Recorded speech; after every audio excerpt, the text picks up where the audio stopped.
to you all. I hope कि आप सभी अच्छे होंगे. In the previous class we have started our new chapter number 14, electric current and its effect. तो I hope कि आप सभी को लास्ट क्लास का टॉपिक समझ आ गया होगा. लास्ट क्लास में हमने पढ़ा था introduction and what are the components of electric current, about battery, and these all are the previous class topic. So let's continue our next topic. Our next topic is the bulb. अब bulb के बारे में आप सभी ने सुना होगा. आपके जो घरों में यूज होते हैं आजकल तो एलईडी बल्ब यूज करते हैं, लेकिन जो हमारे 0 वाट के बल्ब होते थे वो कैसे बल्ब होते थे, ठीक है, उनके बारे में पढ़ते हैं. The bulb has a wire present inside it called the filament. When the electric current passes through the filament it closed. अब बल्ब की बात करते हैं. आप सभी को फिगर में दिख रहा होगा कि ये है हमारा बल्ब, कुछ इस तरीके का होता है. इसके अंदर एक क्या होती है, छोटी सी पतली सी वायर होती है, ठीक है. सबसे पहले हमने समझ लिया इसके अंदर क्या होती है, वायर प्रेजेंट इनसाइड इट. उसी को क्या बोलते हैं, उस वायर को फिलामेंट बोलते हैं. क्या बोलते हैं, फिलामेंट. अब when the electric current passes through the filament it closed. अब ये जो वायर होती है पतली सी, इसी को बोलते हैं फिलामेंट. जब इसमें से क्या करंट पास करता है तो ये वायर कुछ इस तरीके की होती है कि हमारे को चमक प्रोवाइड करती है, ठीक है. इसके अंदर से लाइट एमिट होती है, ठीक है, हमारे को अब ग्लो दिखता है ये. तो इस फिलामेंट का काम ये होता है, अगर बाय चांस ये फिलामेंट टूट जाए तो हमें क्या लगता है, the filament breaks when the bulb get fused. अब जब भी ये फिलामेंट टूट जाता है तो हमारे को लगता है कि हमारा बल्ब क्या हो गया, फ्यूज हो गया, खराब हो गया. तो यही हमारा छोटा सा बल्ब का टॉपिक था. आई होप आपको क्लियर हो गया होगा. Next topic, the heating effect of current. अब जनरली आपका 2-3 मार्क्स में ये क्वेश्चन आराम से पूछा जा सकता है, तो इसको देखते हैं. When an electric current passes through a wire, the wire gets heated up. This is known as the heating effect of electric current. अब जो हमारी वायर होती है, जब भी हम इलेक्ट्रिक करंट को पास करते हैं तो कहां से पास होगा, वो वायर के अंदर से होगा.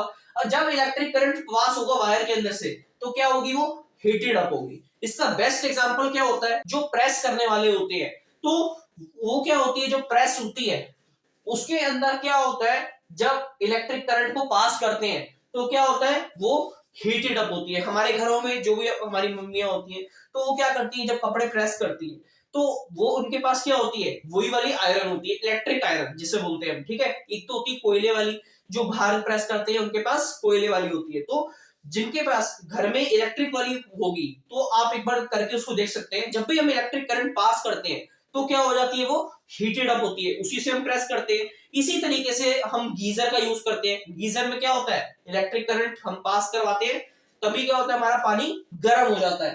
तो इन्हीं सब की मदद से हमारे को क्या पता चलता है, this is called heating effect of electric current. जब भी हम इलेक्ट्रिक करंट को पास करवा रहे हैं वायर में से और वो हीट हो रही है तो उसी को बोलते हैं हीटिंग इफेक्ट ऑफ करंट, ठीक है. The heat produced in the wire depends upon. अब जो वायर में हीट प्रोड्यूस होती है, जितने में हमारे साइंटिस्ट हैं वो क्या है, उन्होंने कुछ ऐसे एक्सपेरिमेंट करे, उन्होंने रिसर्च करी, तब जाकर उनको पता चला कि जो हमारी हीटिंग ऑफ वायर होती है वो 3 चीजों पर डिपेंड होती है. लेंथ ऑफ वायर, कि कितनी लेंथ तक जो हमारी वायर है वो हीट हो सकती है. Second factor, material of wire, ऐसी कौन से मटेरियल की वायर हमारी बनी होती है जो कि हीट हो जाती है. नेक्स्ट, थिकनेस ऑफ वायर, कितनी मोटी हम वायर लें तब जाके वो क्या हो, हीट हो. तो कुछ ऐसे ये फैक्टर्स हैं, इनको साइंटिस्ट ने काफी रिसर्च के बाद, काफी एक्सपेरिमेंट के बाद तब इनको जाके डिस्कवर किया है.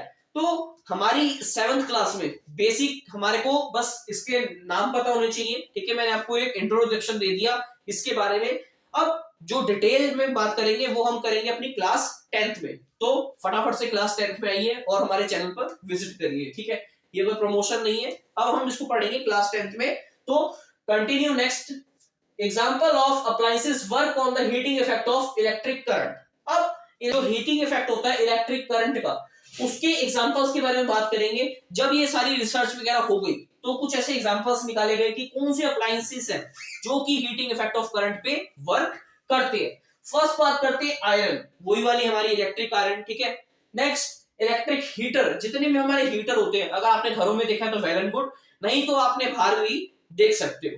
नेक्स्ट, इलेक्ट्रिक स्टोव, जितने में हमारे इंडक्शन होते हैं, आप सभी ने देखा होगा अपने घरों में इंडक्शन, या फिर आपने कहीं और भी देखा होगा. तो उसपे क्या होता है, इलेक्ट्रिसिटी हम जब पास करवाते हैं तो सेम काम जो हम अपने स्टोव पर करते हैं, जो हमारे सिलेंडर पीएनजी का यूज करके स्टोव पर काम करते हैं, वही काम हम किस पे कर सकते हैं, इलेक्ट्रिक स्टोव पर, जिसे बोलते हैं इंडक्शन।